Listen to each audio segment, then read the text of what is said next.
الله بأن تشكر نعمه وأن تتذكر فضله عليك.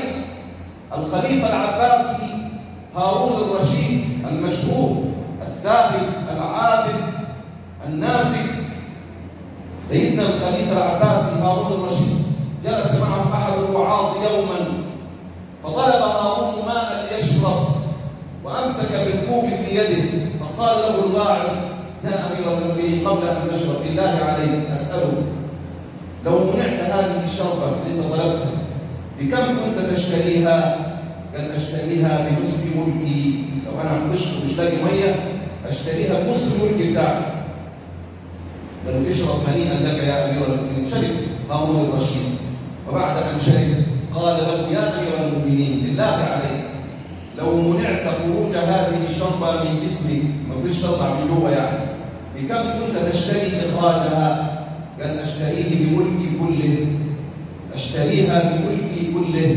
فقال له الواعظ: والله لا قيمة لملك ضاع بين شربة ماء وإخراجها. ملوش دافع.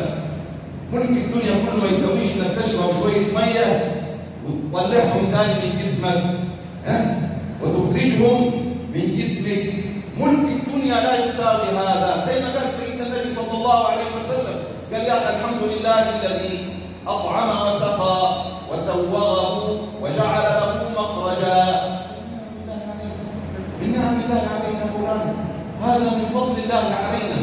ولذلك لما أن تخرج من الخلاء، الحمد لله أن تخرج من بيت الخلاء وتخرج بسلام كده وأنت مستريح. الحمد لله الذي عافاني وأذهب عني الأذى. الحمد لله الذي عافاني وأذهب عني الأذى. يكفي الحنفية كده والحمد لله بعد ما تتوضأ.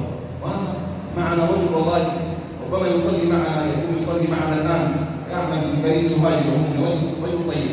يا والله منذ سنين يكرر لي نفس المقولة، يقول لي: والله يا شيخ لما بشوف حد يتوضا في الشغل وفاتح الحنفية قلبي بيوجعني. من زمان يقول لي هذا الكلام.